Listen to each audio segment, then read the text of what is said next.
Well, it's an interesting question, Shoaib, given that I think many people recognize a lot of the oil resources are in non-democratic countries, indeed. But those non-democratic countries don't necessarily do better than the democratic countries. You can think of examples around the world. And the democratic countries do, including some of Indonesia's neighbors, do manage to put in place regimes where there is certainty, there is timeliness in the decision making. Now, what I would say is clearly in the last couple of years, Indonesia is making strides. I mean, there is a basic law being debated in Parliament. As we heard from the minister this morning, the minister is very seized of the situation. Virat, you've talked about some of the changes that you're bringing in. The question is driving this through to a logical conclusion, right? And then keeping it in place for a period of time. It is possible. The one other thing I just talk about regulations, is also differentiation in regulations. What I mean by that is, if you look at Indonesia, unlike many other countries, there is quite a range of assets. I mean, you have long-held mature assets that are now, obviously, they're running out.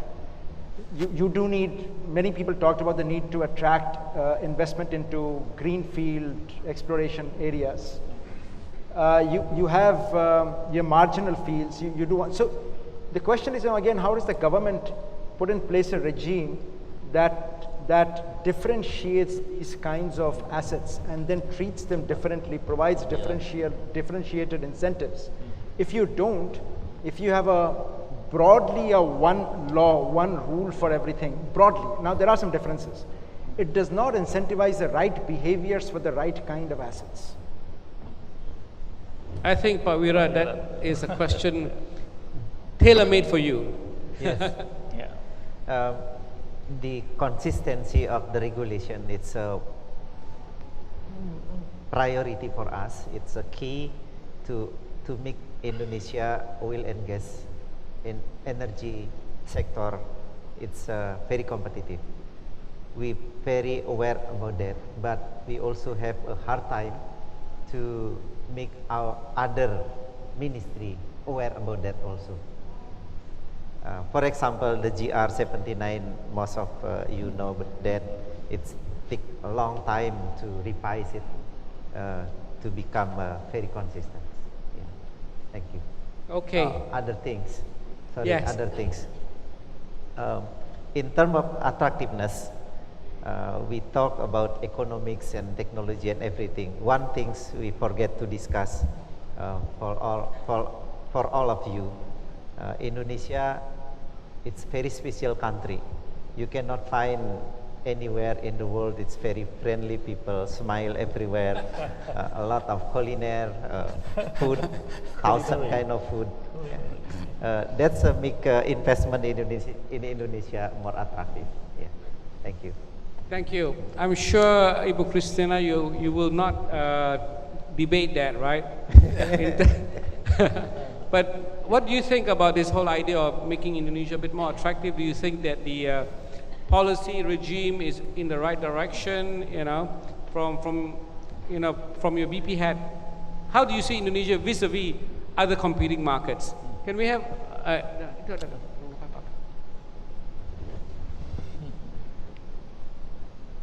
I think maybe I will actually, to some degree, reiterate what my colleague Dan said, because I think that is a really important factor here. So Indonesia, as I said, has both scale and potential, right? I mean, it is a huge country with huge growth, right? And so it makes it very attractive for the investor, right? Particularly if you're near the consumer side, right? Because of the 260 million people. If you're on the supply side, I think there's a question there.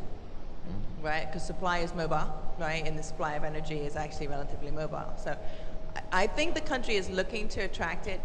I think the question that we don't see asked enough is how do we compare to other countries? Yeah. We don't see that, I think, asked enough. And that's partly, I think, because Indonesia is so large that it can be a little insular, right? But when you're competing for capital that is global, that is the question, is how do you actually compete? Right? How do you look at your investors as actually you're doing a sales pitch to them to get that money? We talked about 200 to 250 billion of investment over a 15-year period, upstream, midstream. I mean, that's huge, right? Now, investors will come. For the right returns, investors will come. And Indonesia can work, and Indonesia is improving. There are some difficult countries in the world, right? And Indonesia is not one of the hardest, but it's middle of the pack. And who wants to be middle of the pack, right? People want to be at the front of the pack, don't they, right? That's what gets people excited. So I think, you know, somebody said this to me, and my team's heard me say this. You can look at Indonesia, and it will disappoint the optimist, right? It will disappoint the pessimist, right? Because it does improve and it does get better, right? So that's why we're here, right? Because we believe actually in the country and believe it will improve.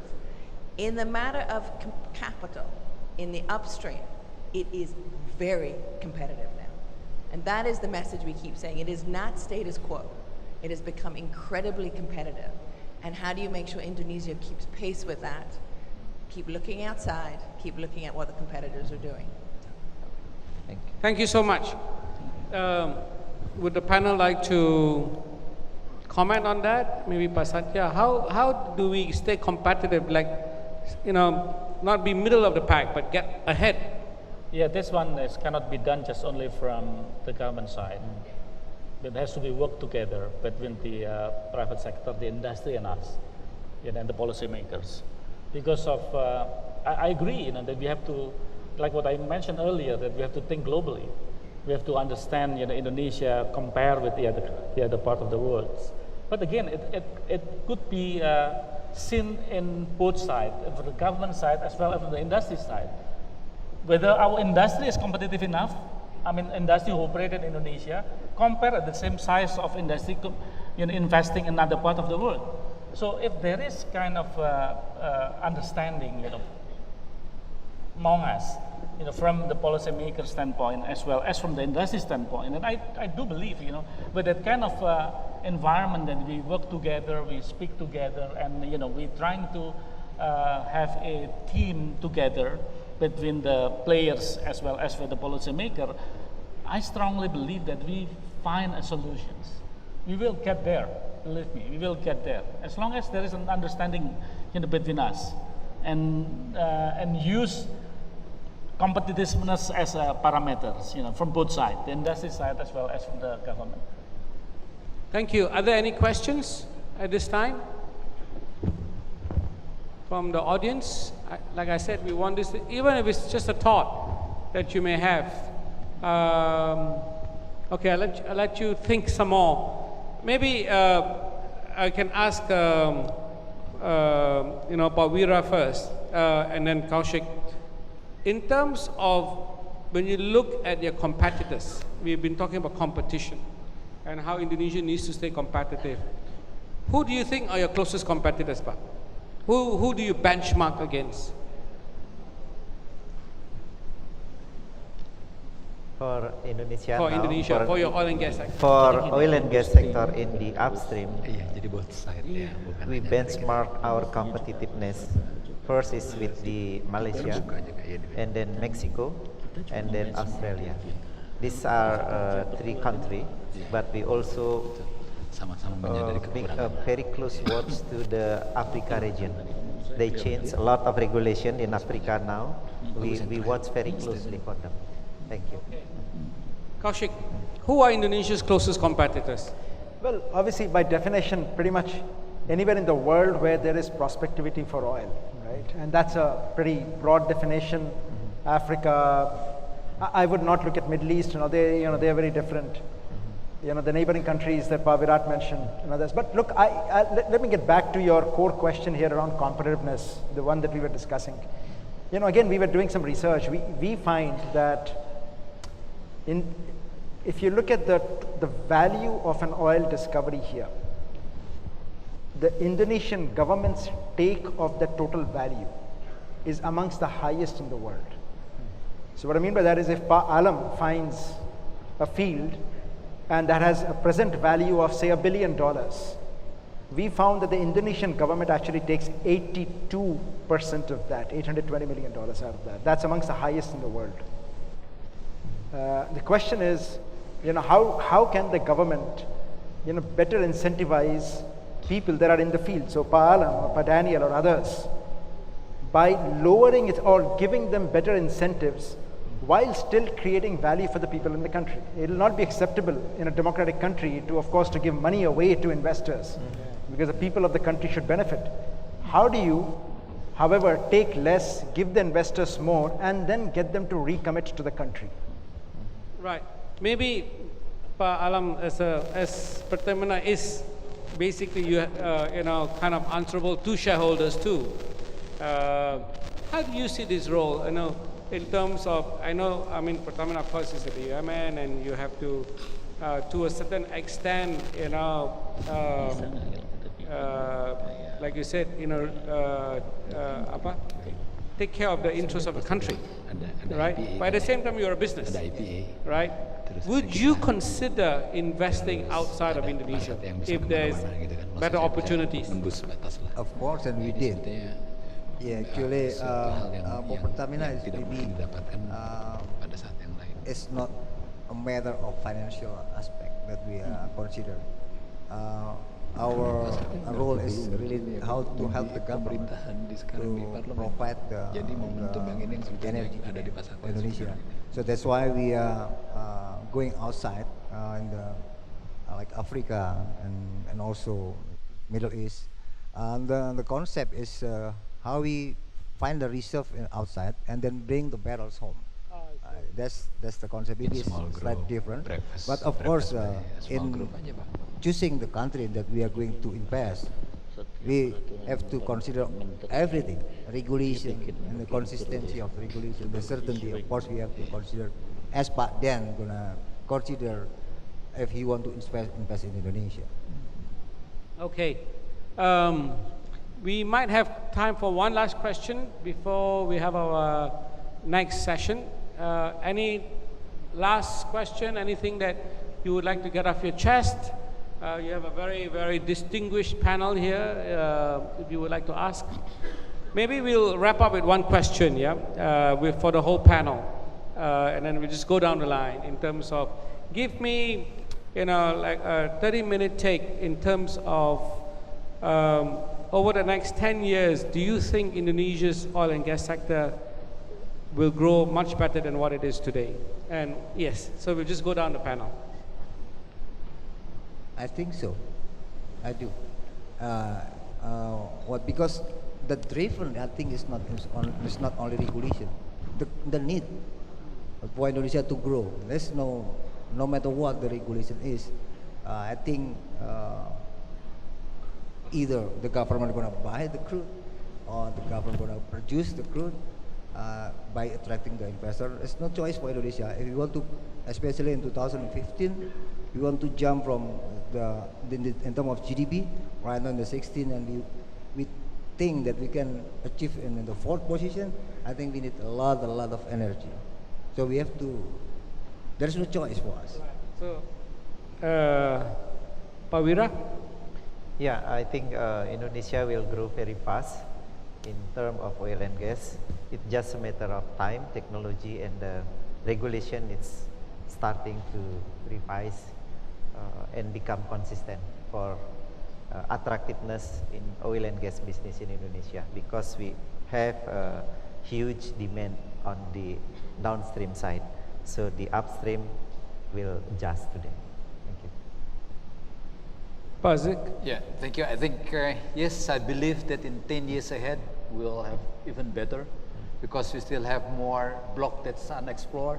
It's in the eastern part of Indonesia and very promising.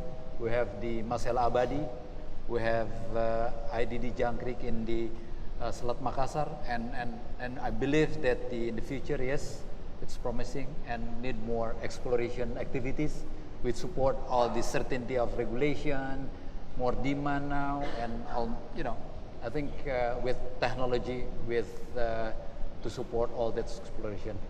Yeah. Thank you, Pak Satya. Yeah, I'm a strong believer actually.